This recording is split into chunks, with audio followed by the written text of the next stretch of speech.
BC రిజర్వేషన్లపై పోరాటానికి రాజకీయాలకు అతీతంగా అందరూ ముందుకు రావాలని మంత్రి వాకిటి శ్రీహరి పిలుపునిచ్చారు. హైదరాబాద్లో జరిగిన బీసీ ప్రజాప్రతినిధులు కుల సంఘాల అఖిలపక్ష సమావేశంలో పాల్గొన్నారు. 42% రిజర్వేషన్ల అమలుకు ప్రభుత్వం కట్టుబడి ఉందన్నారు. రిజర్వేషన్ల జీవోపై కొందరు కోర్టులకు వెళ్లినా న్యాయ పోరాటం ద్వారా ఖచ్చితంగా అమలు చేస్తామన్నారు. ఈ అంశాన్ని ప్రతిపక్షాలు రాజకీయం చేయొద్దని కోరారు. తెలంగాణ ఉద్యమం తరహాలో బీసీలు ఉద్యమిస్తేనే రిజర్వేషన్లకు చట్టబద్ధత దక్కుతుందని, ప్రజా ఉద్యమం ద్వారానే కోర్టులు దిగివస్తాయని బండారు దత్తాత్రేయ, ఆర్ కృష్ణయ్య అన్నారు.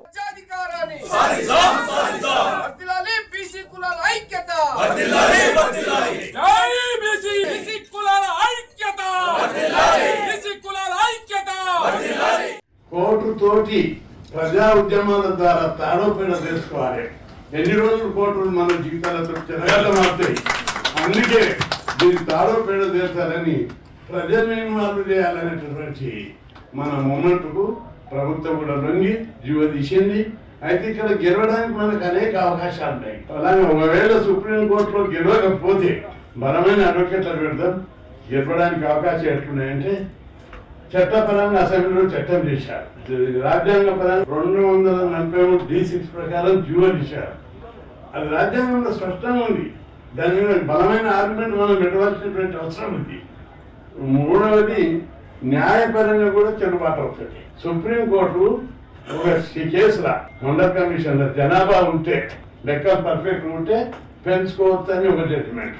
అగ్రకులాలలోని ఈబీసీలకు అగ్రకులాల్లోని పేదలకు 10% రిజర్వేషన్ పెట్టినప్పుడు అప్పుడు ఏమన్నది 50% సీలింగ్ అనేది అవుట్డేటెడ్. మంచిగా ఒక పేద చెప్పిన తీర్పు పరిస్థితులను బట్టి ఈ పర్సెంటేజ్ క్యాప్ పెంచుకోవచ్చని కూడా చెప్పింది. ఈ 2 పాయింట్ల మీద సుప్రీంకోర్టులో బలంగా వాదిస్తే కేసు గెలిచే అవకాశం ఉంటుంది.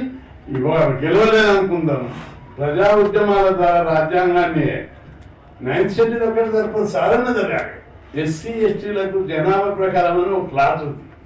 అట్లా బీసీలకు ప్రప్రథంగా పార్లమెంట్ లో బిల్లు పెట్టి 9వ షెడ్యూల్ చేసడం వల్ల భారతదేశంలో ఒకే ఒక రాష్ట్రంలో 69% రిజర్వేషన్ అది జయలలిత పుణ్యమా అని చెప్పి ఆ రోజు జయలలిత అగ్ర వర్ణాలకు చెందిన వ్యక్తి కూడా ఆ రోజు కూడా సాధించుకోలేదు.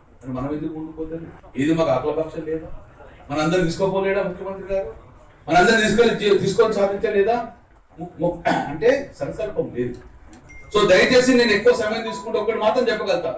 రేపు 8వ తారీఖు నాడు జరగబోయే పరిణామాలు ఏంది, 8వ తారీఖు తర్వాత ఏం జరుగుతుంది, దాని తదనంతరం రేపు 6వ తారీఖు నాడు ఏం జరుగుతుంది? మంత్రి గారు నమస్కారం.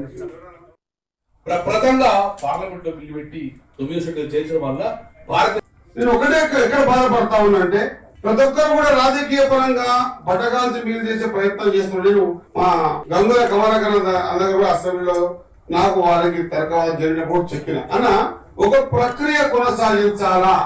ఏ రాష్ట్రం అయితే అధికారంలో ఉందో ఆ రాష్ట్రంలో బీసీల పట్ల ఇంత శాతం ఉందని లెక్కగట్టి ఈ శాతం ప్రకారంగా మీకు అవకాశాలు ఇస్తామని చెప్పి ఆలోచన విధానం అది ఎట్లా ఉందో ఏముందో అనేది సెకండరీ మాట అయినా इस देश में जिनकी जितनी आबादी है उनको उतना हिस्सेदारी मिलना चाहिए అనేటువంటి ఆలోచన రాహుల్ గాంధీ గారు అయితే దాన్ని మరి రేవంత్ రెడ్డి గారు ముఖ్యమంత్రిగా ఉన్నారు. మరి అతను కూడా బీసీ కాకుండా కూడా ఇది చేయాలి, ఇంప్లిమెంట్ చేయాలి.